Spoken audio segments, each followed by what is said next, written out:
As Americans, it is our duty to continuously strive to build a better democracy. And right now, our resolve is being tested. 10 days ago, again, George Floyd was murdered, brutally pinned down by police officers, causing him to suffocate. George is not the first American who is black to be killed by a police officer.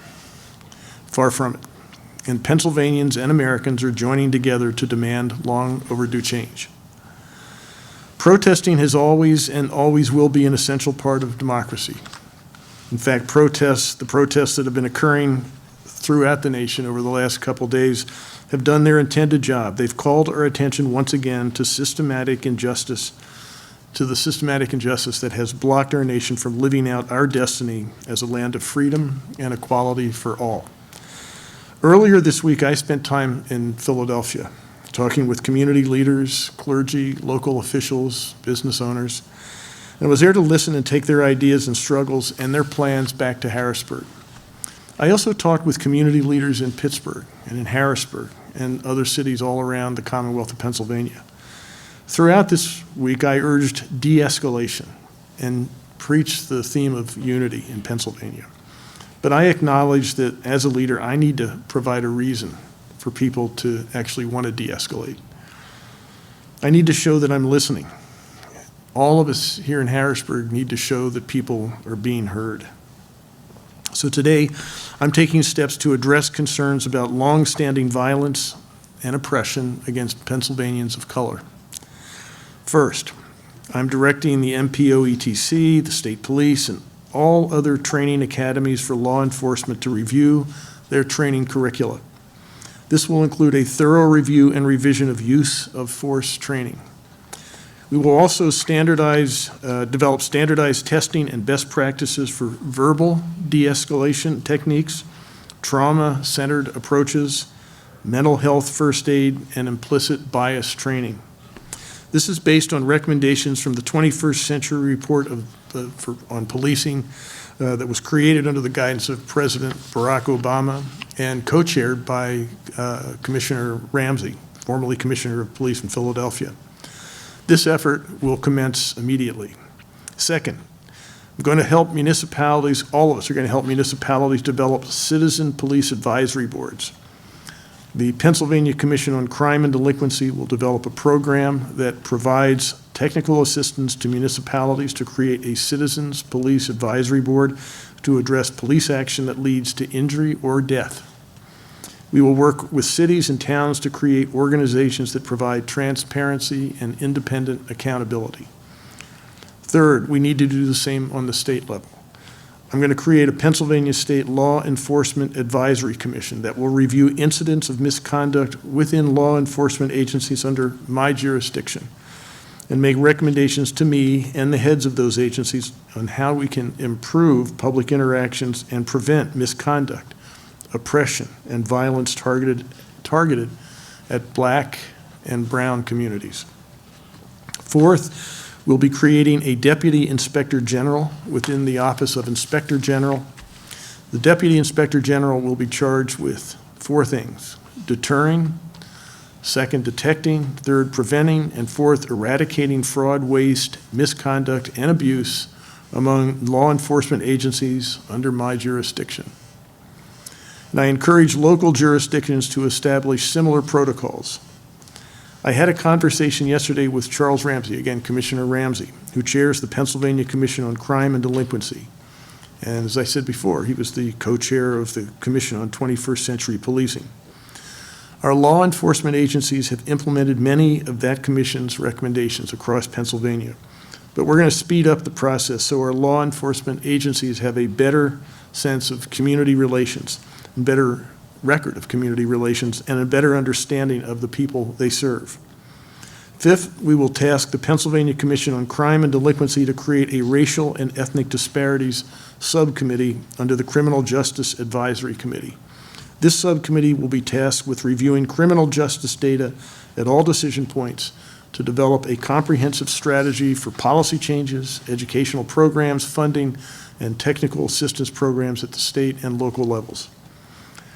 On Tuesday, members of the Police Reform Working Group, which includes state and local elected officials, the Chief Defender of the Defender Association of Philadelphia, as well as several attorneys, put forward some thoughtful proposals calling for the reform of community police relationships at every level. This is a culmination of years of work by members of the General Assembly and the Pennsylvania Legislative Black Caucus, which they've previously put forth legislation in this space. I agree with them that we need to explore greater oversight of law enforcement to root out misconduct and abuse. I'm going to work with them to implement their recommendations and pass legislation to address these inequities. We've already had some success. As you recall, we've implemented a fair funding formula, provided more funding to our schools. Still, we have a long way to go before we can make all of our schools truly equal, a long way. We've made our criminal justice system fairer by passing clean slate into law, by strengthening support for county probation programs, by fixing inadequate sentencing guidelines, and by reforming the post-trial criminal justice system. We've addressed criminal justice reform on a bipartisan basis, and that's what we'll need to do to fix these long-standing inequities. I'm going to point out also that we've reduced our prison population. As of today, from January of 2015 today, there are 6,700 fewer people incarcerated in Pennsylvania state correctional institutions. 80% of them, 80% of that reduction, 6,700 people, are non-white. As we go forward, we need to address the looming systemic failings that have created this situation. This is not about the police. This is about the broad system of inequities that has sustained racism in the United States and Pennsylvania for too many centuries. These fights are real, but they don't have an endpoint. We have to keep going to make sure our Commonwealth is more fair and more equal for everyone. That is something that every one of us, every single Pennsylvanian, all 13 million of us, share a vested self-interest in. Pennsylvania has some of the best law enforcement. Again, this is not about law enforcement agencies. We have some of the best law enforcement agencies in the nation, and it has been an honor for me as governor to work with them. To establish better uniformity across our law enforcement agencies, we will strive to have all police departments become accredited, a step that the Pennsylvania Chiefs of Police Associations indicated that they support. As we change our system, we must continue to work with community and police organizations across Pennsylvania so the changes we as a Commonwealth undertake are effective, successful, and long-lasting. Because if we're going to transform our justice system for the better or make it fairer, we all need to work together. So this is a call for reflection, improvement, and most of all, of learning. We must rise to the challenge because too many people have lost faith in our public safety institutions and in our institutions in general. We must redouble our efforts to earn the trust of everyone we serve. Thousands of peaceful protesters' voices have lifted this call to action for freedom and equality throughout Pennsylvania. We cannot let them be drowned out by a few bad actors, and we cannot lose further sight of the legitimate injustice that gave rise to the peaceful protests in the first place. We must continue to listen to the voices of Americans and Pennsylvanians who are black and brown and who have been shut out, kept down, and cast aside for too long. I urge protesters to continue to be peaceful and denounce those taking advantage of their legitimate anger with illegal acts and destruction. It's time for Pennsylvanians and for Americans to come together around eliminating racism and injustice wherever it exists. We cannot do that in chaos. I pray that common sense, peace, and unity will prevail into a new chapter in our nation's history, one where we finally eradicate the disgraceful racism and prejudice that has plagued America since its founding days.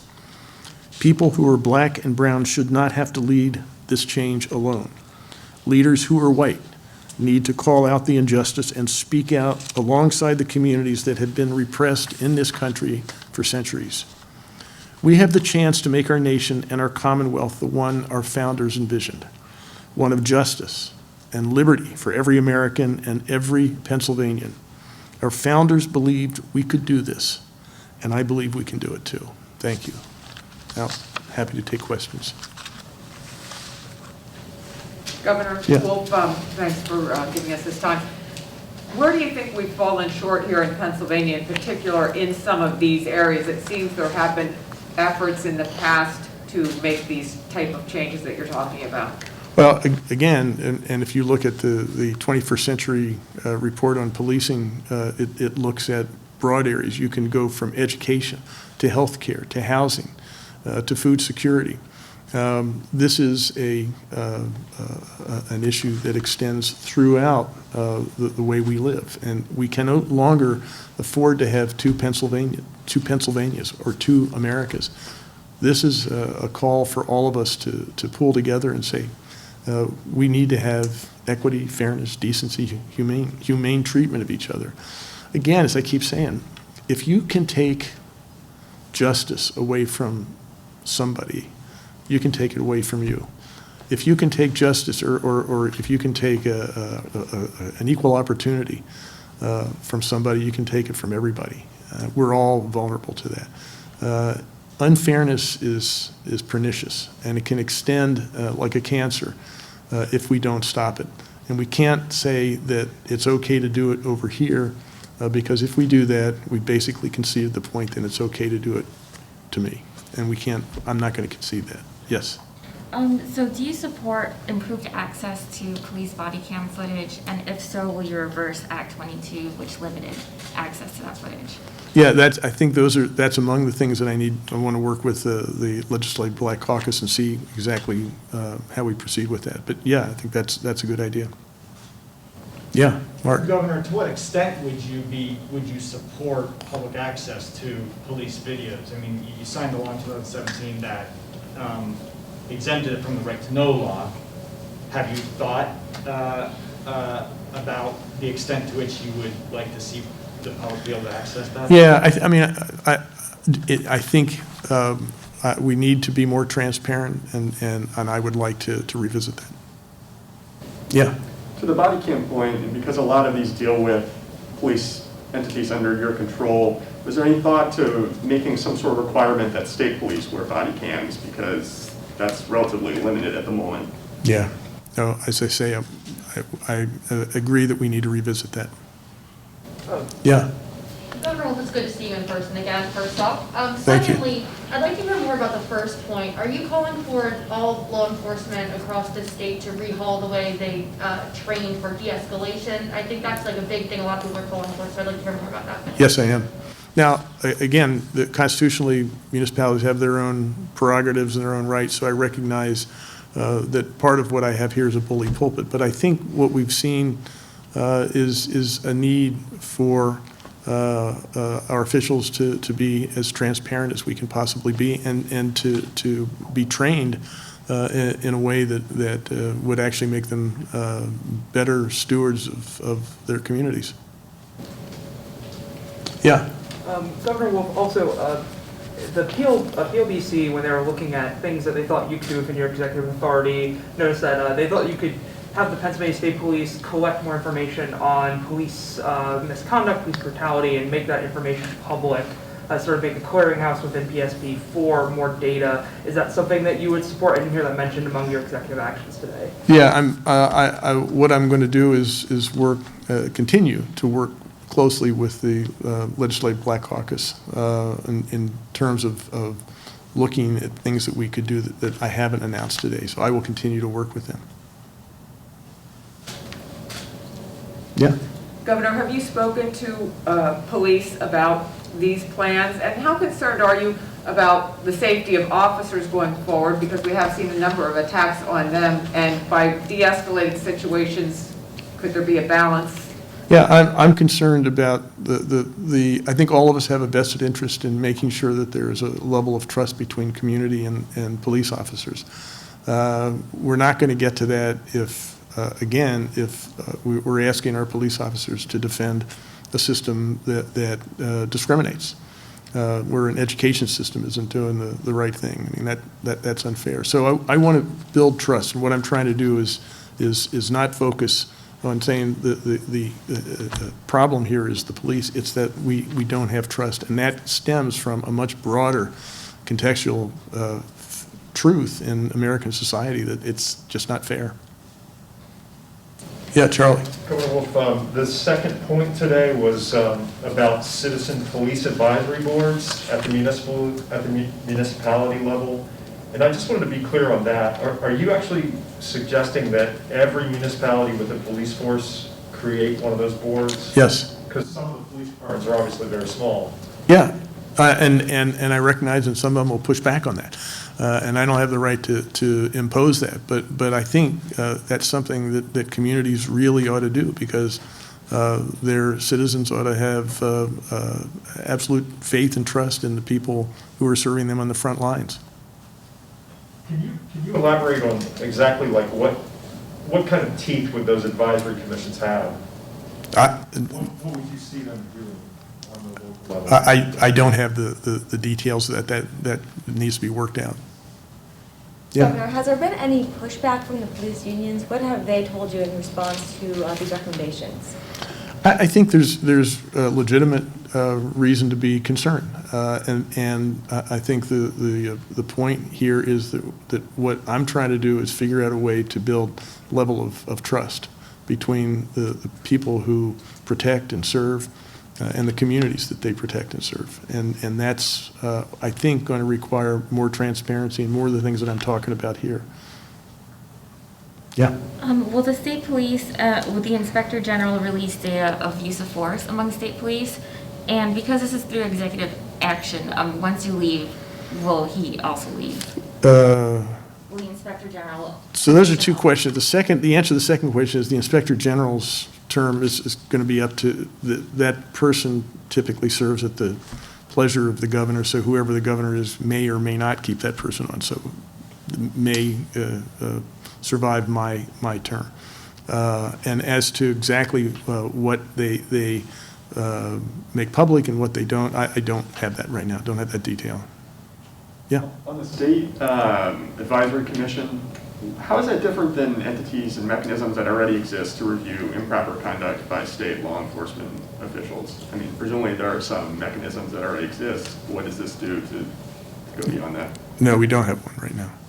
You mean like a citizen review panel? What is the form of that commission going to look like? We have to work out the details of that, but it's basically saying that there has to be accountability to an independent group outside of each of these enforcement agencies. Right, so who is going to make that up? We haven't decided. I'm just saying that we need to have that independent, accountable organization. Mark? Governor, there is legislation pending, and it was written after Antoine Rose was killed in East Pittsburgh, that would narrow the definition of allowable deadly use of force. Is that legislation that you support? I have to take a look at that. I'm not sure which piece you're talking about. Yes? I know we already talked a little bit about police possible pushback, but the Pennsylvania State Troopers Association just released a statement. They're saying that what you're saying here today is basically implying that our Pennsylvania State Police are no better than the people charged with Mr. Floyd's death. They also say this was clear when he ignored his own order in March in Harrisburg this week during a pandemic with people holding signs that read Blue Lives Murder, rather. I'm sure you'd like to respond to that. Yeah, well, first of all, I'm not comparing them at all. I think the Pennsylvania State Police are doing a fine job. And that sign, I was in the protest yesterday, and there were a lot of signs. I didn't have any control as to who was there or not. I certainly don't condone that. But yeah, this is not an effort to point a finger. It's an effort to, as I say, build trust. Yeah. Governor Wolf, it sounds like from everything you've described, like, will anything be different when a state trooper reports to work tomorrow? Is there anything that you see as being immediate, or is this all long-term looks for studies for implementation that, like, on a 6-month window, on a 1-year-long window, further and further out? Well, tomorrow's Friday. I'm not sure it'll be that fast, but it's not something that's going to be out. This we're going to do quickly. Some of what I'm talking about, I think, requires some legislation, but most of it I can do very quickly, and I will. Yeah, John. Governor, obviously, the Minneapolis case it led to the protest, but I wonder, we've had protests across Pennsylvania, we have run-ins with police, with the public. What, do you feel like there were incidents in Pennsylvania where the police apparently acted inappropriately, or are you in a position to say that? No, again, what I'm trying to say is I think what happened in Minneapolis and what people were essentially protesting in Pennsylvania was this sense of two Pennsylvanias. And none of us, white or black, can afford to live where we think it's okay for someone to be denied the adequate resources when it comes to education or health care or housing or the things that we need to live full and good lives. So I think what we saw in the protests was that. That's what I saw. That's what I saw in Philadelphia, and that's what I saw yesterday in Harrisburg. And so this is about what we need to do to rededicate ourselves to trying to live up to the noble ideals that this nation was founded on. And we continue to do that. I want to continue to do that. And I think that's really important, that we're here to pass laws, we're here to do things to address specific issues, but we're also stewards of a grand democratic tradition. Here we have a chance to actually make our democracy better for everybody. Charlie. Yeah, of the recommendations you've outlined today and the potential executive actions and so forth, I was just curious if there's any of them that you feel are likely to have the most effect in the short term. Say that again. Of these points that you outlined today, is there one or two that you believe will have the most effect in the short term? No, I think they're all important.